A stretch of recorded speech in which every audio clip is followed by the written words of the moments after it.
what's up and why, bringing you the bright side of life one fun moment at a time. Brought to you by the New Thought Media Network. Please put your hands together for your hosts, Rev Casey Taylor and Miss B Lovely.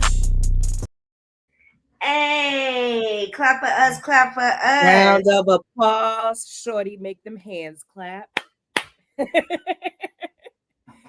Hey, y'all. Welcome back to another episode of What's Up and Why. I am Miss B Lovely, joined here by the wonderful Rev Casey Taylor.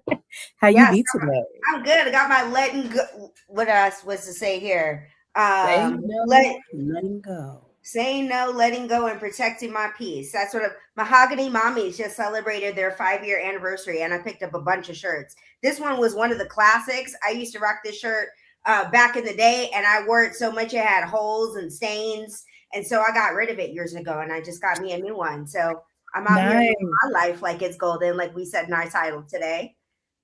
Yes, I love that. One of my favorite things to say is protect your BP and P, which is protect your blood pressure and your peace. Okay, your peace is important. It's expensive to lose, and you got to protect your blood pressure, because if you don't, you probably won't be here anymore. So just make sure you cut out anybody that's stressing you out, anything that's stressing you out, even if it's your job and your kids, cut them off. It's like, no, I'm just joking about that part. Find a way to be able to deal with it. With them kids.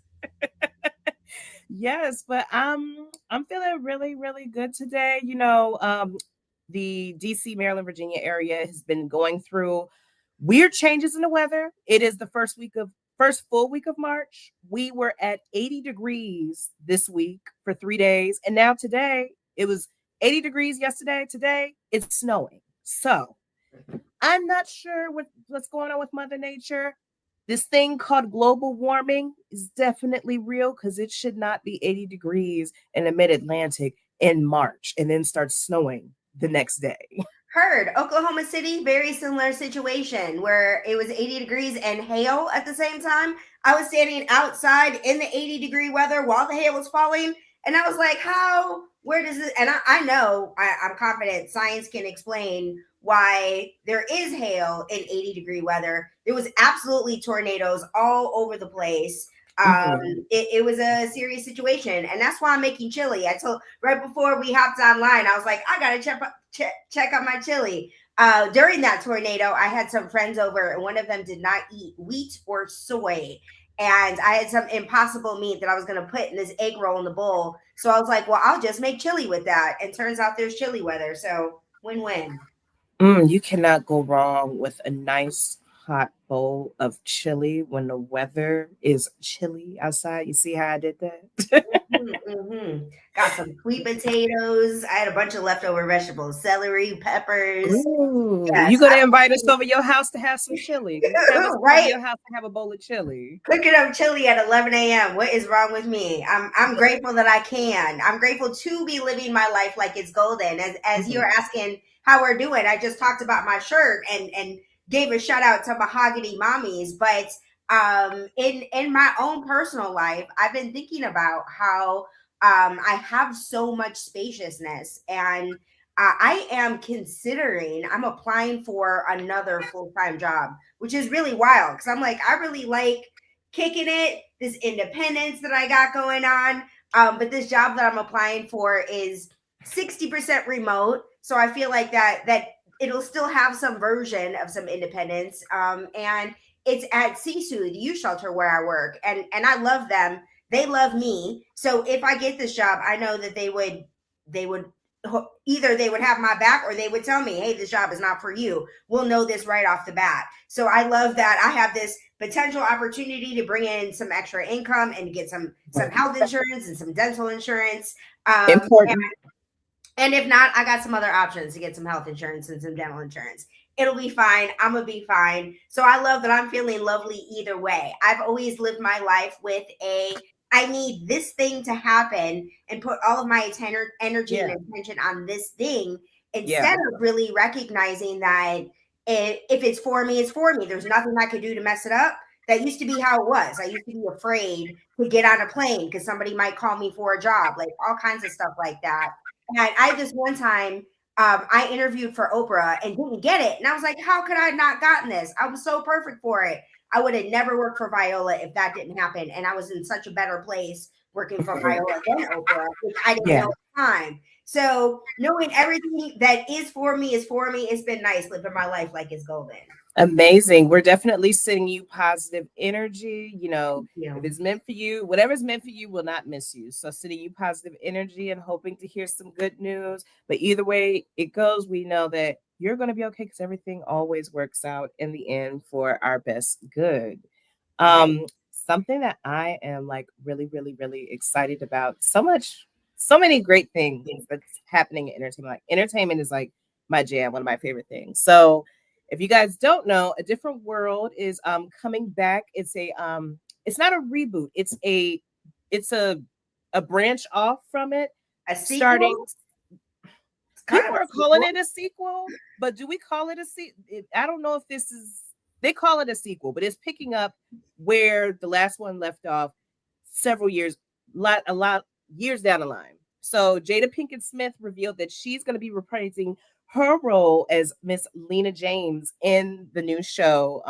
Yeah, they are calling it a sequel, so I guess we can call it A Different World sequel. But the show is going to be following Dwayne and Whitley's daughter, who is of college age, and going to there she is right there, Jada Pinkett Smith in front of her trailer where she's going to be reprising her role as Lena James. She starred in the show in the early 90s. A Different World was a spinoff from the Bill Cosby show. It was supposed to be following their second eldest daughter, Denise, when she was at the fictional HBCU. It continued on, became a cultural phenomenon. The legendary Miss Debbie Allen was helping. She was like a writer on the show. She helped create the show. She helped push the show forward. She helped spearhead a lot of conversations, important conversations on A Different World, like the episode where they talked about HIV to educate people about, the real statistics and everything about HIV. But really excited to see A Different World come. It's coming to Netflix. A release date has not been announced yet, but so far we know that a lot of the original characters will be reprising their roles. So really, really looking forward to that. Did you watch A Different World when it was airing? I His absolutely original? did. I was a child who wanted to go to Hillman, and my mom was like, "Hillman is not a real school." She could have told me Spelman was a real school, though. Like, I mean, that They was a could have told you HBCU, opportunity. period. Right? I could have gotten some education on some HBCUs. HBCUs were not my mother's jam, which is why she left it like that. But I was a huge fan of Different World. I'm one of those people who continue to watch it in reruns forever and ever, ever. I was at a Netflix event. They had this. It was called the Strong Black Lead. You might remember they had the marketing around it, but they before it was like a big marketing thing. They did it like locally, where it was a strong black lead, and they invited the black executives across Hollywood to like show up and have a conversation with Ted Sarandos. And I was like, "Hey Ted, how come A Different World isn't on Netflix?" And he was like, we working on that." And he did. He was successful. So I love that I asked him that question. A Different World is on the platform and been in the platform for some time now since then.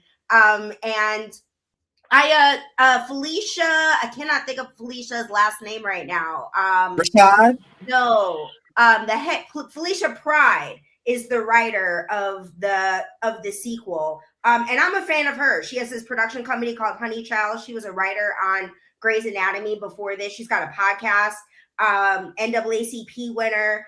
She's queer, and I love her. So when she got the job of being able to serve as the head writer for the show, the level of geek that she's been, and she's been sharing her experience of it on Facebook for the last few years, and so it's just been beautiful to witness her journey, just knowing what a fan she is of the show.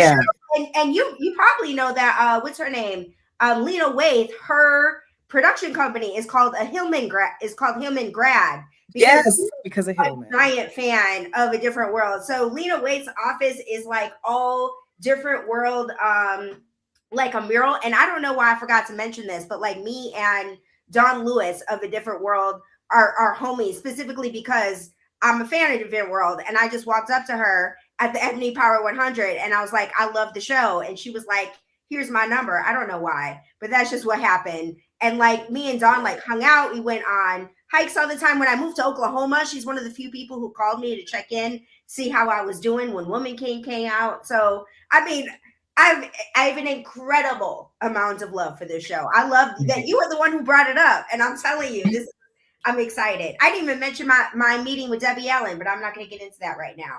I'm just You have saying, so many gems. You have so many stories that we're gonna have to yeah, dive into. Yes, so we're excited for the Different World sequel to be coming to Netflix. When we find out the date for when it's going to be released, we will definitely be telling you guys. The other big thing in entertainment that's happening, the 98th Annual Academy Awards, aka the Oscars, is happening Sunday in LA. Conan O'Brien is going to be the host. Security is going to be increased this year because there were threats that there was threats and rumors online that Iran was possibly going to be doing drone strikes over California, but the LAPD has came out and said that those are unconfirmed. There's no credible threats. They're still going to be beefing up security to make sure that everybody's okay and safe. They have announced that it's going to be a golden night of performances. That's the theme. K-pop Demon Hunters is going to be doing a special performance of their song Golden. Apparently, yeah. that's really K-pop Demon Hunters is like really popular with the I've girlies. watched it a bunch of times. I'm not even gonna lie. Is it And really that good? it is really that good. Yeah. I mean, but for me, the Making Peace with Your Inner Shit Talker program, like K-pop Demon Hunter, is that experience of making peace with your inner shit talker in fiction. So I'm like, bet. Golden, that's It what the song is about. is Netflix's most watched film of all time, K-pop Demon Hunters, and their song Golden is actually nominated for one of the best songs for this Sunday's Grammys. I mean, not Grammys, Oscars. That's a different award show. Different. Another special performance that a lot of people are talking about. Miss Misty Copeland is coming out of her retirement to join an ensemble to celebrate Sinners. So they're going to be performing the song that was in the movie I Lied to You. If you watch Sinners, there was a scene in the jukebox joint where they like went through like the history of like black music and everything, and it was a great scene. But Miles Canton, Raphael Sadiq, who collaborated on the song, they're going to be performing along with Shabuzi, Misty Copeland, Chicago blues legend Buddy Guy. He's also going to be performing. Brittany Howard, Chris Stone, Ingram. It's a lot of big names. I'm really interested to see how they're going to play homage to this song and to this film, especially since Misty, who just recently got hip surgery, is going to be performing. So excited to see that. Excited to see who's going to possibly be taking home the Oscar for Best Picture. Sinners is the most nominated show. I mean, it's the most nominated movie this year with 16 nominations. It's going up against Marty Supreme, Hamnet. You can see on your screen, Frankenstein, One Battle After Another, which is really, really popular. And I can't pronounce the one that Emma Stone is, but you said that Emma Stone deserves an Oscar because she shaved her head. Yes, but she's nominated for Best Leading Actress. For the Best Male Leading Actors, Michael B. Jordan.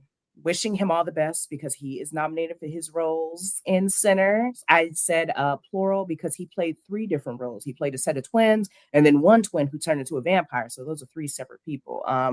Who else is nominated? There is Timothy Chalamet. Yes, Leonardo DiCaprio. Love Leonardo, but Leo already got his Oscar for The Revenant, which was deserved. So kind of want Michael B. Jordan to go and get his Oscar. Ethan Hawke is also nominated. There's a lot of talk, a lot of leading up to this. A lot of people was putting Michael B. Jordan and Timothy Chalamet against each other as the favorites, but Timothy Chalamet actually got himself into quite a little bit of doozy right before the Oscars, which is going to lead us into Do Better Blues. So if you have been online or been around the water cooler at work, you probably heard about this. Mr. Timothy Chalamet is getting dragged because apparently he was doing a town hall that was sponsored by CNN and Variety with Matthew McConaughey. Just on a press run promoting his role to get an Oscar for playing Marty Supreme, and he took a shot at the fine arts. And he said, let me tell you exactly what he said, because I don't want to put words in that man's mouth.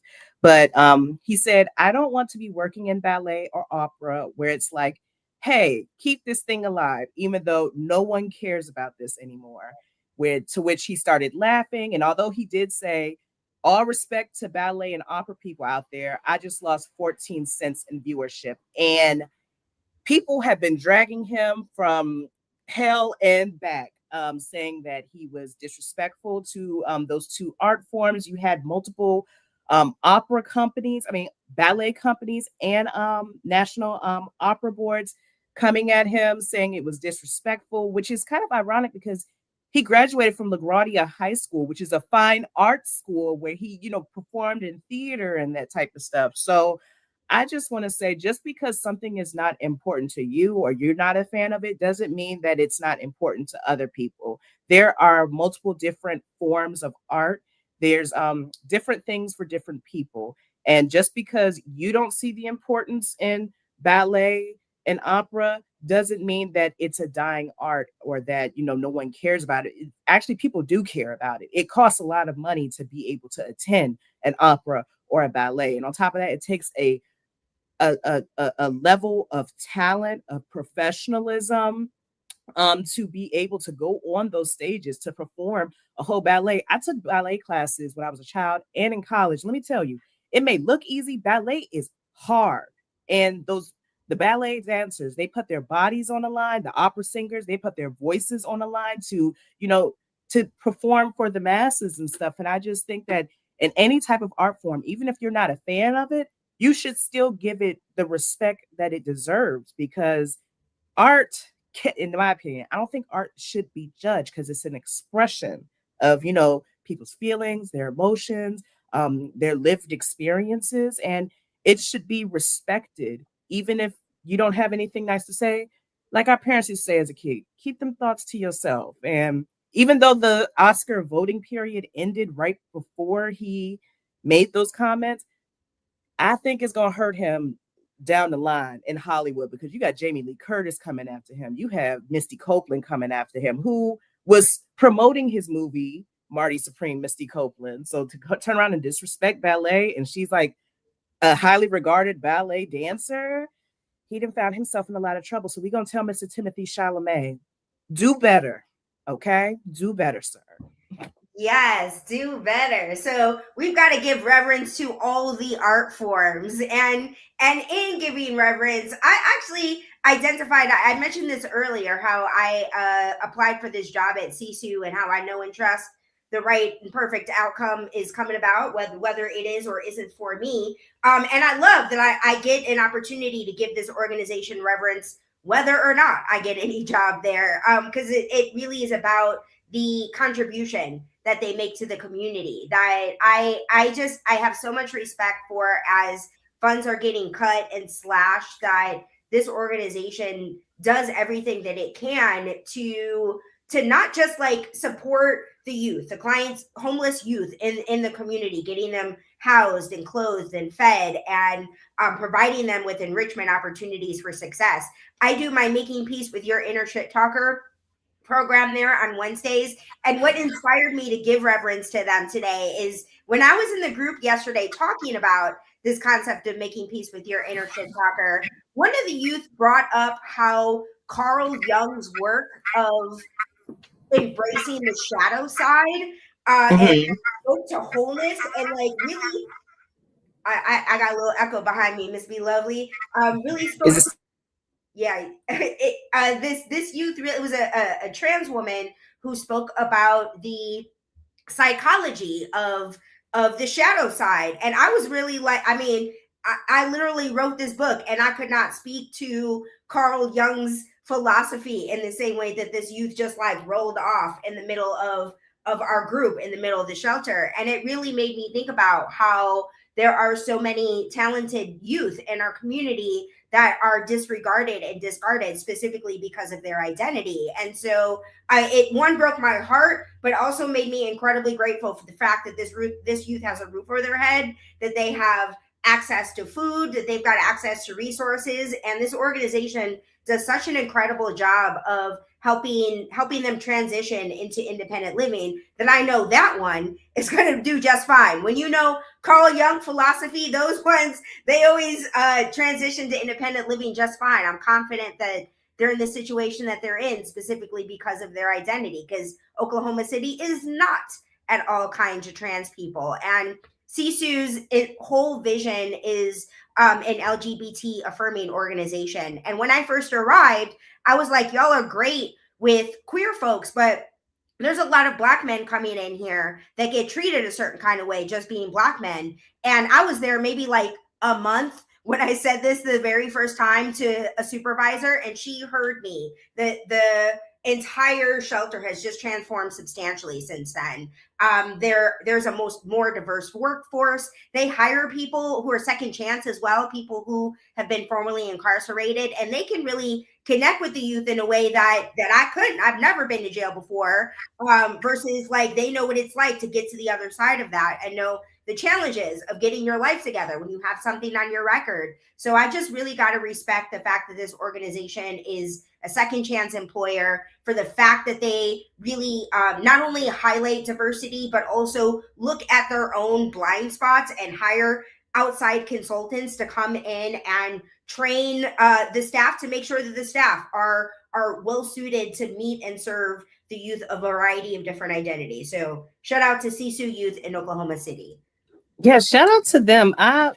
I am just so amazed of all the things you said, like the fact that she was able to shine a light on, the disparaging way that Black men were treated, and they didn't push back. They just immediately turned around and fixed that, because like the fourth season of The Wire kind of talked about that, how a lot of the underprivileged Black youth in the inner city who are dealing with family members who are either addicts or get put into the foster system are usually ignored and disregarded, and don't have services like that helps them to be able to get on the right path. There was one character, he lived with the family, his whole family was addicts, they would sell his clothes, he had nobody who could look after him, and there was no services in the city that really cared for young Black men. So shout out to Sisu Youth, especially helping out with the trans youth and the LGBTQ, because that is really important, because there's not a lot of services that really helps those underprivileged groups.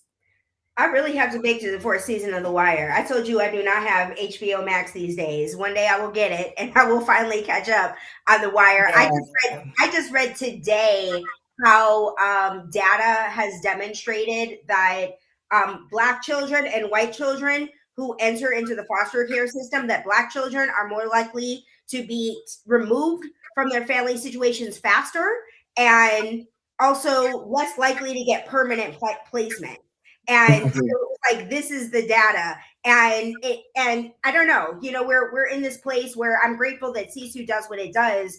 But I'm also grateful that people are really highlighting data and looking at systemic issues in our child protective services departments across the country, because they are not they've continued to impact Black families and Black families' ability to feed their children, instead of being a country of, oh, you can't pay your rent, oh, you have a hard time feeding your children, we're just going to take that child, though we don't have anywhere for that child to go, instead of providing some kind of support services of, let's give you some extra food stamp money, let's give you some vouchers for housing so that you can take care of your child. First thing is they're just snatching children away without having, they don't have the resources. It isn't the case manager's fault. It isn't as if they could just give them some kind of housing voucher or up their SNAP benefits numbers. They don't have the ability to do so. So our producer is saying that it's ironic that foster caregivers get paid to do this and we don't give that money to family in need. Absolutely. So we pay foster families, but instead of using that money to say, oh, you're struggling to make ends meet, to pay for your own child, we don't do that. Absolutely. We're a little backwards. And hopefully, as we've been having in this cultural revolution that we're in, that this kind of information can shift the way that we operate as a culture moving forward, hopefully. I really think that the next generation, Gen Z, is going to make a change. Not just, we're already seeing them making changes in the workforce. I think that it's going to be a trickle down effect, especially as they get older and get into politics and stuff and help create policies that actually help people and not, lining their pockets and stuff. So I'm just very hopeful that since more people are relying on, facts, data, numbers, because numbers don't lie, the next generation can help to change the trajectory of the direction that a lot of these departments are going in, which is ultimately meant to help uplift and support the people. And maybe that kid I was talking about who understands Carl Jung's shadow work is the one who can help revolutionize the foster care industry after having experienced social services in this way. So speaking of that, speaking of the making peace with your inner shit talker program that I was talking to with this youth about, I'm going to share the affirmation that is used from day 89. So the program includes a reflection question, a song of the day, and an affirmation. And for day 89, so it's a 90-day program when you're almost at the end, the affirmation is I am grateful for my self-care practices. And so this utilizing the 90-day program is an example of a self-care practice. Lately, I'm on day 40 of consecutive days of meditating for 20 minutes with the sunrise in the morning. And as I'm living life like it's golden, I know I'm confident a big part of that feeling of being golden comes from starting my day with this morning sacred practice. I love that, as I mentioned, that I'm thinking of not. We'll see what happens if I end up with two jobs. Having a 7 a.m. practice is probably gonna power my day for whatever happens next. And while I'm in this place of quiet, while I'm in this place of slowness, I'm grateful to be able to operate from this place of peace. It's really Mhm. for me. I love that. And congratulations to you for sticking with it and getting, that far with doing your 20 minutes of meditation in the morning, because that is a commitment. Being able to wake up around the same time to be able to do that. Um, what is it that I am grateful for with my self practice? I feel like me working out is a way of me, like, being kind to my body, being kind to my mind. It's a good way to, like, release endorphins, all the good feeling hormones and stuff.